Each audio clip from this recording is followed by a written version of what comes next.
merupakan sistem tatanan sosial pertama bagi anak untuk membangun hubungan dengan orang lain melalui orang tua dalam keluarga. Anak diajarkan beradaptasi untuk mengenal lingkungan dan dunia sekitar, serta pola pergaulan yang berlaku di lingkungan sekitarnya.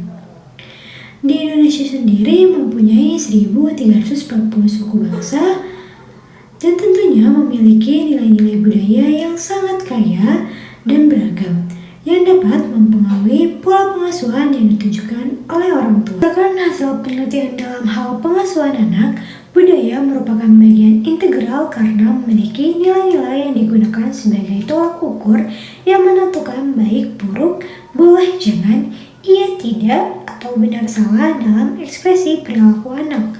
Pengasuhan dapat dipengaruhi oleh budaya, etnisitas, dan status sosial ekonomi.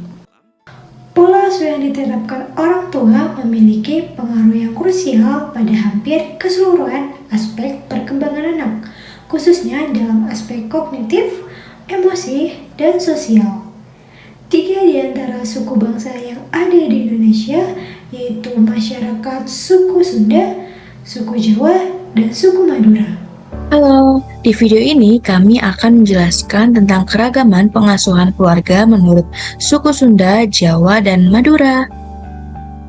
Disusun oleh Dinda Nurhaliza dan Azahra Dianti Prabawa. Pengasuhan anak adalah proses di mana orang tua dan anak bekerja sama untuk mendukung perkembangan anak secara fisik, emosi, sosial, intelektual, dan spiritual sehingga anak tumbuh dan berkembang menjadi orang yang cerdas, mandiri, sehat, berbudi pekerti luhur, dan berakhlak mulia. Nah, di sini pada keluarga dengan suku Sunda memiliki karakteristik keluarga yaitu ayah dan ibu bekerja sebagai karyawan swasta, kemudian memiliki anak yang berumur 10 tahun dan sehari-harinya diasuh oleh neneknya. Nah, keluarga ini juga bertempat tinggal di Babakan Raya. Disiplin strategi dan pembagian peran ayah ibu yang digunakan adalah autoritatif. Jadi orang tua memberikan aturan yang jelas dan pengertian kepada anaknya. Anak ini juga terlihat menurut dan tidak membantah jika diberi nasihat kepada orang tuanya. Oke, penyediaan kasih sayang. Di sini penyediaan kasih sayang kepada anak itu sama rata meskipun orang tuanya sama-sama bekerja, kasih sayang pun tetap diberikan secara utuh. Jadi ketika libur itu orang tua lebih banyak meluangkan waktunya kepada anak seperti menonton TV bersama. Kemudian orang tua dan anak juga sering melakukan hal-hal yaitu kebersamaan, yaitu saling-saling bercerita gitu kalau misalnya ada waktu luang. Kemudian pola komunikasi dan strata dalam komunikasi itu diciptakan oleh keluarga ini tidak ada perbedaan yang signifikan. Kemudian pola komunikasi yang diterapkan oleh kedua orang tua juga sama, yaitu sama-sama aktif dan sama-sama aktif untuk berbicara kepada anaknya. Yang kedua, keluarga dengan suku Jawa, di mana deskripsi karakteristiknya ayah bekerja sebagai guru SMA di salah satu kota Bogor dan ibu membuka warung sebagai tambahan untuk sehari-hari. Mereka dikaruniai 3 orang anak yang sekarang anak pertamanya sudah mulai kuliah, anak kedua menempuh pendidikan SMA, dan anak terakhir sekolah dasar. Mereka mempunyai disiplin keluarga. Yang pertama, membiasakan melakukan hal kecil sejak dini. Yang kedua, kebebasan anak dengan kesepakatan. Dan yang ketiga, pemilihan passion sesuai dengan kemauan anak. Lalu pembagian peran pengasuhan, ayah sebagai pencari nafkah, dan tetapi ketika hari libur dan pulang kerja, ayah memaksimalkan peran fungsi dari ayah dalam pengasuhan anak dan membantu pekerjaan rumah. Lalu ibu mengurusi anak-anak, ibu juga bekerja untuk berjualan warung dan membantu perekonomian keluarga. Peran pengasuhan yang dilakukan sudah balance dengan berbagai peran baik publik maupun domestik. Peran yang dilakukan juga peran pengasuhan mutlak dilakukan oleh ayah dan ibu tanpa dibantu kakek, nenek, ataupun saudara lain.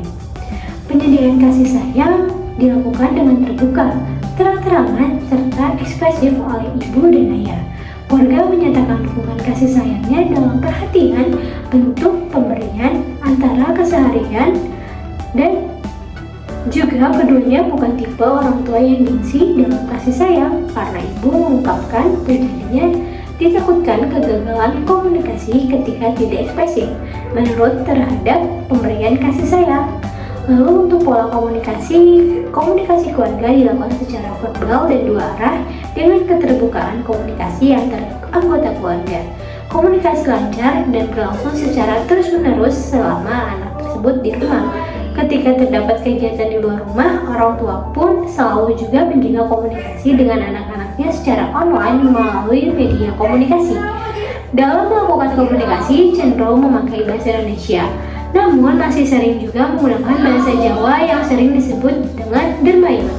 Untuk strata dalam keluarga, orang tua paling berkuasa. Hal ini disebabkan karena ayah sebagai kepala rumah tangga dan tidak mengorientasikan dirinya sebagai orang yang harus dilayani dan dihormati, seperti yang sering dijumpai pada keluarga patriarki, melainkan memperlakukan istrinya sebagaimana ia ingin diperlakukan, sama-sama menghargai dan berkomitmen sebagai partner hidup. Untuk suku bangsa yang ketiga adalah suku Madura, di mana karakteristik keluarganya ayah bekerja sebagai penjual nasi goreng dan ibu terkadang membantu ayah menjual dan tak jarang juga hanya diam di rumah mengurusi anak-anaknya. Dikarenakan keluarga ini memiliki 3 orang anak yang masing-masing terbilang usia prasekolah dan bayi. Ayah tidak mengizinkan untuk sering-sering membantu berjualan karena masih mempunyai anak bayi yang harus diperhatikan dalam pengasuhannya. Yang pertama, disiplin keluarga Madura. Keluarga ini tampak menggunakan pendekatan otoritatif dalam disiplin strategi. Terlihat bahwa kedua orang tua memperlakukan aturan dan batasan yang jelas kepada anak-anak, namun juga memberikan pemahaman, alasan, serta memberikan empati terhadap anak. Lalu pembagian peran ayah dan ibu, meskipun kedua orang tua tidak sibuk dengan pekerjaan yang sama, terlihat adanya keterlibatan aktif baik dari ayah maupun ibu dalam kehidupan anak-anak. Ibu lebih sering bersama anak-anak di rumah, namun ayah juga terlibat secara emosional dan menunjukkan perhatian terhadap kebutuhan anak. Lalu penyediaan kasih sayang. Kedua orang tua memberikan kasih sayang kepada anak-anak meskipun dalam konteks yang berbeda. Ibu cenderung lebih bawel, namun tetapi penuh perhatian, dan ayah menunjukkan kasih sayang melalui perhatian yang diberikan terhadap kebutuhan anak-anaknya. Lalu untuk pola komunikasi keluarga ini mungkin terdiri dari ibu yang lebih bawel dan aktif, berkomunikasi dengan anak-anaknya tentang keseharian dan perasaan mereka. Sementara ayah lebih menunjukkan perhatian melalui tindakan dan interaksi langsung dengan anak-anak.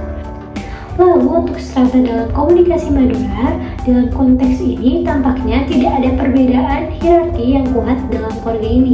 Meskipun ibu dan ayah memiliki pendekatan komunikasi yang berbeda, keduanya tetap terlibat aktif dalam kehidupan anak-anak tanpa adanya strata yang jelas dalam komunikasi. Dilihat dari strategi pendisiplinan anak, pendisiplinan pada anak dimulai sejak anak memasuki usia dini dan tanpa menggunakan hukuman fisik terhadap anak. Kedua orang tua bekerja sama untuk membentuk kedisiplinan anak, mensupport anak, dan menemukan passion serta memberikan kebebasan untuk memilih. Dari pola komunikasi, orang tua meluangkan waktu untuk berkomunikasi dengan anak sehingga komunikasi bersifat aktif dan dilakukan secara dua arah menggunakan bahasa verbal. Orang tua juga selalu memperhatikan kebutuhan anak dengan memberikan fasilitas yang dapat mendukung anak untuk dapat menyembuhkan hobi dan potensinya. Lalu apakah ada perbedaannya? Ya, ada, karena penyediaan kasih sayang, perencanaan dalam pembagian peran ayah dan ibu dalam pengasuhan, lalu juga pembagian kekuasaan. Penyebab adanya persamaan budaya adalah memiliki visi yang sama untuk membentuk keluarga bahagia. Yang kedua, menunjang tinggi nilai sopan santun dan kepatuhan. Lalu ada juga keberhasilan dalam pengasuhan terhadap anak yang interaktif dan hangat. Lalu penyebab adanya perbedaan adalah perencanaan pembagian peran ayah dan ibu dalam pengasuhan. Dan yang kedua, ekspresi penyangkupan kasih sayang.